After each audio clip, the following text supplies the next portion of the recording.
Hello everybody, my name is Andrew Givler. Welcome to GivReads. This is my book talk channel, but I'm a YouTuber, booktuber, and author in that order, I guess. I don't know. And today we're gonna dive into a passion of mine, which is the Dresden Files. I've been meaning to do this video for a while because people have been asking me to rank my Dresden Files. Now, recently I did a video where I ranked my top 5 series of all times, and I believe I put Dresden at number 2. My top 3 are all pretty neck and neck, but I believe I put Dresden at 2. It is my favorite urban fantasy series of all time. If you haven't read it, I will link in the description below. If you use my link to grab the code, or to grab a book, it'll benefit me a little bit, helps me keep doing what I do. So that's it. But today I'm gonna go through and rank all of them. So I should say again, even if I give a book a lower score, let's just point out, this is one of my favorite series of all time. I have the entire hardback set, which they are out of print. That was not cheap. This was a very stupid thing, but I hunted all of them down. I'm super passionate about this. So if I criticize any of the books, don't take that as me being harsh, because Jim Butcher is an incredibly foundational writer of inspiration to me. I look up to him tremendously, but when you write this many books, some are gonna be better than others. That's just how it is. So the rules, as always, S tier is godlike, the incredible, the best of the best. D tier is bad, and everything else is kind of a tier in between. A is like, this is a really solid, great, good book, but it's just not incredible. B is like, this is a well done book. C is like, this book's a little weak, and D is bad. I predict there will only be one book in D, and anybody who's read Dresden knows what it is, and we will get to that when we get to it. As always, if you're new around here, hit the like button, hit the subscribe button. That stuff really helps. Let's start going. So Stormfront, we'll start with Stormfront. If you're not familiar with the Dresden Files, I'll give you some tips as you go, but also weird to not know. Dresden Files follows the tales of Dresden, who is a wizard and a professional eye who lives in professional investigator, private eye. I tried to say private eye and professional investigator, and it just and said professional eye. Yikes, I'm an idiot. He's a professional investigator who lives in modern day Chicago. And over the course of his cases, he uncovers things as he goes, bigger plots, etc. They kind of zoom out, as I've talked about being really important in series before. Stormfront is the first book of the series, and I'm gonna put it in C. It is not a great book. It is a good book. So the story of how Jim Butcher wrote the Dresden Files goes, as I believe he tells it, he wrote Stormfront in a novel writing class, either for his undergraduate or his master's, and he wrote it to kind of spite his professor, where he was like, your rules are stupid, they don't work, this is not how good books are written. And he wrote Dresden Files kind of like following all of her rules, and then it turned out pretty good. She was like, I think you got a book there, and he got it published. So it is literally like the book he wrote in school, which means that kind of like my own writing, it's not the worst book, but it is the least mature book, just because it's where you start, right? Soul Fraud will probably, hopefully, be the most immature book I ever write. Not in a like maturity level, but in like me as an author, I've now written more books, I get better. Same thing as how I say to Storefront. It's a decent setting of the scene, of the tone of where we're going. If you've heard everyone talk about Dresden Files, you read book 1, you're like, I don't really get the hype. But you're like, yeah, it was bad. You know, like, it was fun, but I don't understand why everyone's losing their mind. Book number 2 is Full Moon. This is about a werewolf conspiracy. There's a whole bunch of stuff going on. If you know anything about the Dresden Files, this book's bad. This is the only bad book in the thing. Jim, as I believe I got this secondhand, but I believe it is sort of a considered accepted understanding from the word of Jim that he's apologized for this book. You don't need to read it if you've never read the series before. Read a summary and skip it. It doesn't really advance the major plot very much. It definitely felt like well, I wrote this book and it worked, and now what do I do kind of thing. And it's in the world. It's not horrible, but compared to all the other books, it is absolutely the weakest one, and it falls out. And we're not moving it out of D, okay? That's just where it's gonna be. Up next is Grave Peril. Now, this is where Dresden starts to encounter more things. You've got Michael appearing for the first time in this series, who's one of like the most beloved characters. You have him dealing with the Red Court for the first time. All of a sudden, the vampire's around. He's getting involved in all of that. He meets Susan, the reporter, who's getting into things. We zoom out just a little bit, and we see that the world is bigger than that. Grave Peril still kind of early in the writing career, still feeling out a lot of, I think, the universe. It's not one of the ones that sticks out super high to me, but it definitely gives you more to latch onto than, say, Stormfront. Okay, it's strong. You start to see some of the new mainstay characters who stick around for the rest of the series. It lays the groundwork. This is the first book that really has things happening that matter later. The first book technically does, but like not really. The third book is the one where like there are things happening that I don't understand that later you're like, oh shoot. And that to me is a key element of a good series, is those like realization moments. And for that, I'm gonna put it in B. It's still getting going, but making huge progress, right? The next book is Summer Night.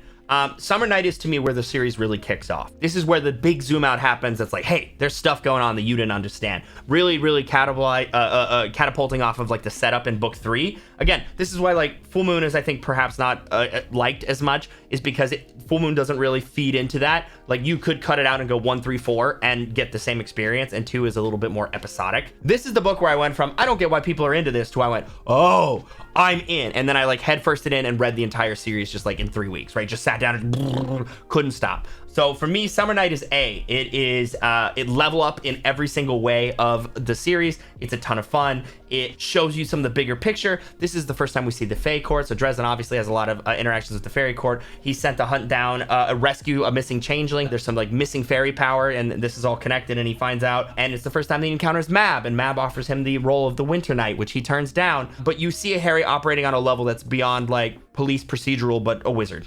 It's a great book. It's the one that really cemented my love for it and got me into it. Next up is Death Masks, which is book 5. It's another one of the like incredible, just we are off to the races and we're having a ton of fun with it. This is where people are trying to steal the Shroud of Turin, which is allegedly the burial shroud that was placed on Christ when he was dead, believing that it has powers that'll allow them to do all kinds of things. We encounter Nicodemus and like the fallen angels who are manipulating things. Michael shows back up. Harry has to foil this plot and uncover a bunch of stuff. It's killer. It's another zoom out. It shows you another aspect of the society, of the world, of the universe that you're living in, and it's just fun the whole way through. Highly recommend this one. I love it.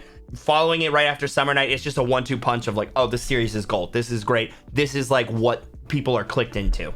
Next up is Blood Rights. And Blood Rights is a really good book, and it has a lot of really key essential things in it that push the plot forward, that set the stage, introduce new important characters, and do a lot of other really cool stuff. We learn more about the different vampire courts. We learn a lot about some of the steps that are happening in the dark. We have, the politics and everything else that's going on. The layers are fantastic. I think that I put this one in B simply because some of the subject matter in it I don't think fits with the rest of the Dresden universe. It's a little bit white court vampires are sexual predators, right? And there's just like a little that exists in this one that he doesn't do the rest of the time that he interacts or uses the white court vampires in the future. That it's subtracted from my enjoyment of the book. It's still really good. It still feeds into the story, and like I said, it doesn't have that thing that the second book has, where it's like, hey, we're not advancing the story, we're not a part of it. It doesn't fit the tone for me of the rest of them. And there's some tone shifts. Harry definitely starts out as a little bit of a neckbeard, a little bit like repressed, a little bit just kind of like oogling of the ladies, which is a lot. And the thing is, that goes away. That definitely, there's like a course correction that occurs where, some of these books are like 20, 25 years old, right? And I think that Butcher sort of figured out, hey, this isn't exactly how he needs to be, and matures him and grows him up and makes him better. And that usually starts, I think, after book 6 is where a lot of that changes and the tone goes. And I like that more. I think it's easier to recommend to more people, and it flows better. So I put Blood Rights a little lower just because of some of the subject matter, honestly. But it's still good. It's still a good book. It still fits in, Next up is Deadbeat. Deadbeat is probably one of the most iconic books from the earlier part of the series. This is the one that has like necromancy. It has the people trying to figure out how to do a ritual to turn themselves into a god. It has the zombie Tyrannosaurus T-Rex. It has so much good stuff. We have a bunch of characters getting introduced, reused characters. Michael reappears. We have Lashiel. We have the whole coin situation. It's great. It's a great book. I put it in A.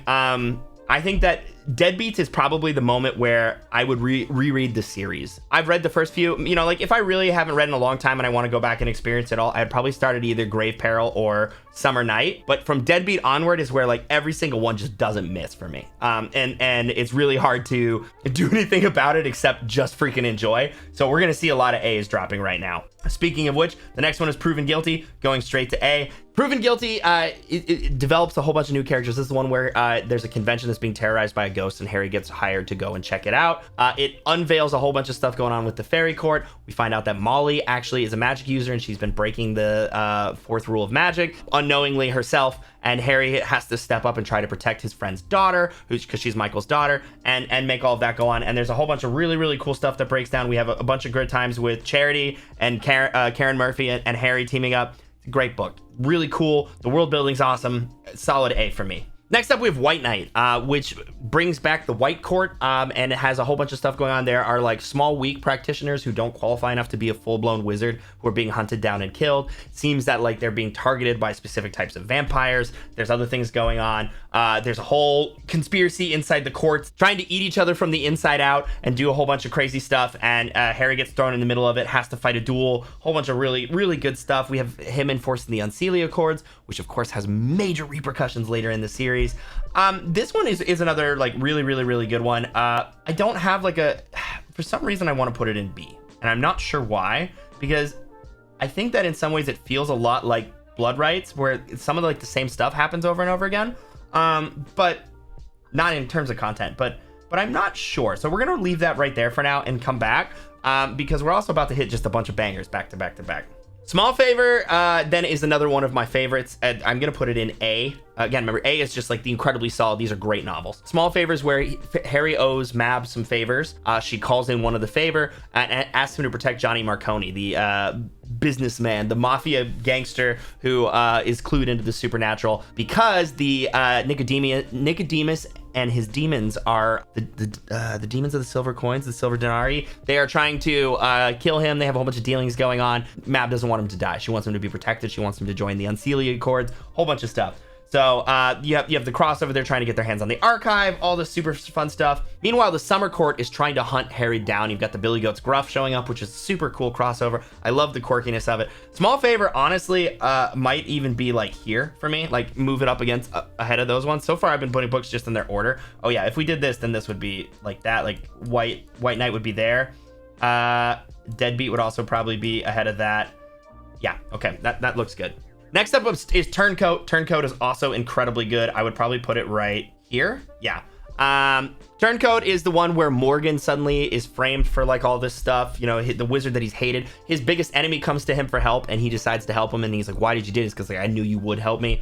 And he uncovers this whole plot. There are traitors inside the Wizard Council, and things are falling apart. There's a whole bunch of intrigue, and this is another one of those books that really zooms out and is like, there's more going on, there's more going on. And those are my favorite in a series. Really, really well written, has some great conclusions to some of the characters, introduces some new characters. Obviously we have Morgan's death, which was honestly, after how annoying he was the whole way through, riding Harry, redeemed in the end, right? Captain Lucio is also great. You've got the Peabody, who with his whole like thing where he's like manipulating and messing with people's minds in the council, and the Skinwalker, who is hunting him. Just super cool use of some myths that don't get used enough, things like that. I really like it. And now anybody who knows anything about Dresden, I don't even need to say anything, because we have changes going to S tier. Changes is S tier. From the opening line to the final line, I used the knife.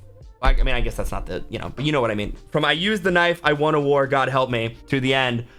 Everything about this is great. I don't love, if you ask me to criticize anything about this, I would say I don't love the arc. Spoiler, I don't love the arc where Harry dies at the end and like does that whole setup thing for himself. I think it's not my favorite part. I understand that it kind of needed to reset him and need him to go through this thing. And I understand the vision, but I still don't really like it. Although I guess there is that tie-in later where that's like them cheating, right? So that's why Raphael is able to do something, because it's like balancing 7 words. So it works out. It's still just like I don't love the arc after it, which is why Ghost Story for me, Ghost Story is probably B. It's just such a slower paced, different thing compared to Changes. Like Changes is just peak, and then Ghost Story is like, okay, I'm a ghost, I have to figure out how to come back, I'm solving crimes while a ghost. It's not bad. It's still a great book, but it Changes is just such a heavy hitter, and then you're like, oh, okay, got it. But then we get Cold Days, and Cold Days for me is the best of the A tier. It's like almost S. Like it's either the last of the S tier or of the A tier. It's so good, right? Him now like being Mab's actual like Winter Knight in her power, only answering to her, and going through all this stuff, it being rehabilitated and getting his power back and coming to terms with who he is now and like what he's become. So good. Also the plot line for that is really great, where you have like Mav going crazy. The scene at the end when they're on the island and he summons Mab. One of my favorite scenes of the whole series. Just incredible. Really, really, really good stuff. Next up is Skin Game. And I am tempted to do this. Skin Game is in my top 5 individual favorite books. Skin Game and Changes are both on it. I've read both of them 5 times. I love them. Changes is powerful. Skin Game makes me cry. And I think I like Skin Game a little bit more. The scene with Michael, where Raphael takes his cane, incredible. The scene where he comes out, incredible. There is so much demonstration of like what it means to be a hero, what it means to be a good guy, what it means to, I love that as much as there's so much moral gray that happens in the world of Dresden, you also have these like iconic heroes who just do the right thing, right? And they are special. Yes, it's hard to be that way. It is powerful and it is limiting. Michael is just, I think, such a great character for that. It's amazing. And I think that if you're watching my Dresden Files thing right now, I don't think that I've had a hot take at all.